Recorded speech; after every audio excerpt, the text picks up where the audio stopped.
Yo, how's it going everybody? You got Sketch here and welcome back to the channel. On today's episode we're taking a look at a hybrid perspective shooter that I first heard of from one of the neighborhood homies back in the day, and I still can't thank them enough for putting me onto the Konami console shooters that were more obscure early on. We're checking out Axelay, developed and published by Konami for the Super Nintendo, releasing in 1992. What's interesting here, beside from being a unique shooter for the system, most of the development team would go on to form Treasure, which remains a heavyweight in the shoot 'em up genre. Konami's console division were putting out some heavy titles at the time, going toe-to-toe with their arcade division, so let's see how this compares and check out the story. The planetary system Illis is invaded by the alien empire known as the Armada of Annihilation, taking over every planet in their path. As a last-ditch effort, the D-117B fighter is deployed with two missions. First, to recover lost weaponry along the journey. Second, to breach the Armada fortress and stop their invasion with their said weapons as you find them. Once your arms installation is complete, good luck. Gameplay-wise, you'll battle through 6 stages that rotate between vertical and horizontal perspectives, though instead of the traditional vertical layout, it uses an almost on-rails approach with additional room on the horizontal plane that can house more enemies and hazards. This perspective also warps the screen, allowing enemies to come into the playfield from multiple directions, making for some intense battles as you make your way to the fortress. You begin by selecting your weapon kits, which you'll pick up additional pieces when you complete each level. You can mix and match your loadouts and see which ones work best for the levels, or which upgrades feel best, considering all of them are versatile as well as powerful.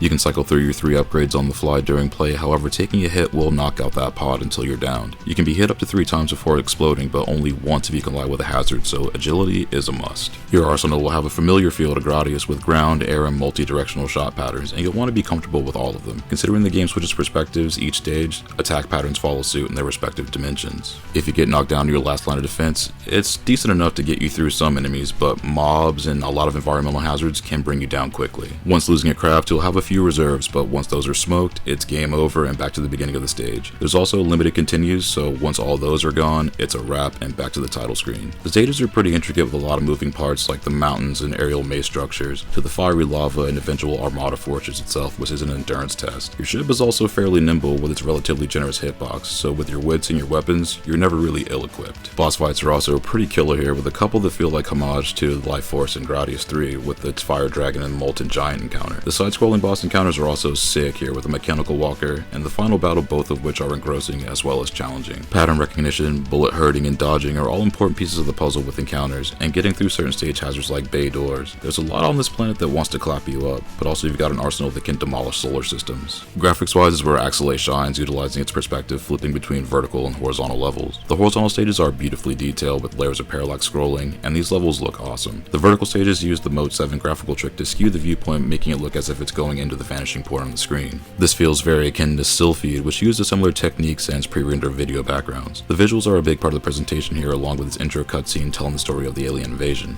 The stage hazards also have a lot of detail and animation, starting from the first stage with platforms that can be destroyed, which popcorn into fragments, and the pillar maze in the skies of stage 3. Fire and flames scorch the screen during stage 5, along with the horizontal stages having closing bay doors and collapsing pieces of scaffolding. The underwater cavern level also has blobs that you have to shoot through, while also having leeches that will drag your craft into the rocks if you don't shake them. The levels themselves are all teeming with detail, from the environment to the enemies that populate it, of which the screen will have several. Main and mid-boss encounters in particular have that early Konami shooter feel, especially the side-scrolling stages, with its vertical stages showing off that early treasure charm that would follow. For 6 stages, you get quite a lot here in the way of visual prowess, and unlike Gradius 3 Super Nintendo port, it doesn't come with nearly as much slowdown during those more intense moments. Bosses are massive here, and even mid-bosses can be nearly screen-filling encounters with their scale. Majors often dwarf your craft in both perspectives, and the character designs here are pretty sick. The boss in stage 5, which is the Molten Giant featured on the game's box and cartridge, is a gnarly battle amongst the other bosses, and also a graphical standout sequence. The vertical stages have unique mid and main encounters that will keep you on your guard while simultaneously searing your eyes with some truly rad looking creations. You also get 3 potential cutscenes depending on what difficulty you clear it on.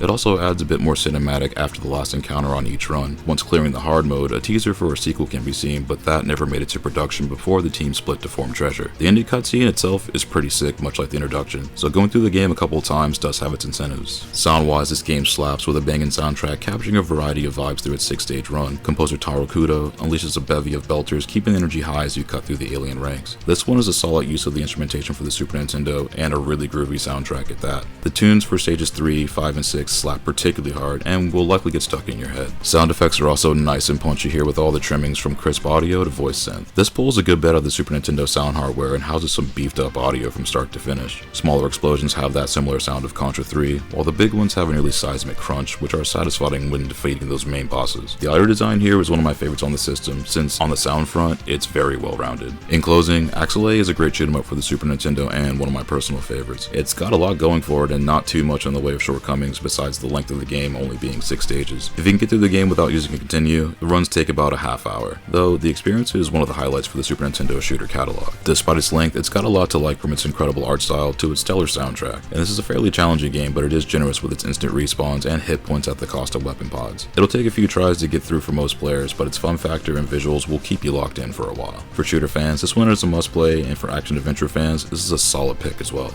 Axelay gets an 8.5 out of 10 and comes highly recommended to shoot 'em up fans and fans of Konami shooters, since this one is some of their best work. Ever since the first time I played this as a kid, this one stuck with me, and clearing it years later was just as satisfying. Axelay is also a game that plays just as good as it looks, and it does some neat things that were a bit different from the pack at the time. The PAL and Japanese versions are going for about $30 to $40 loose, and around $90 for the NTSC loose copies. So this one is getting up there for the US version in particular, so play this one however you can if it strikes your interest. And I thank you again if you made it this far into the video. If you find these videos helpful, that's awesome. I'm glad you use this as a resource. Check back often, we'll have more reviews and commentaries coming up in the near future. But until then, take it easy and stay safe out there. I'll see you on the next one.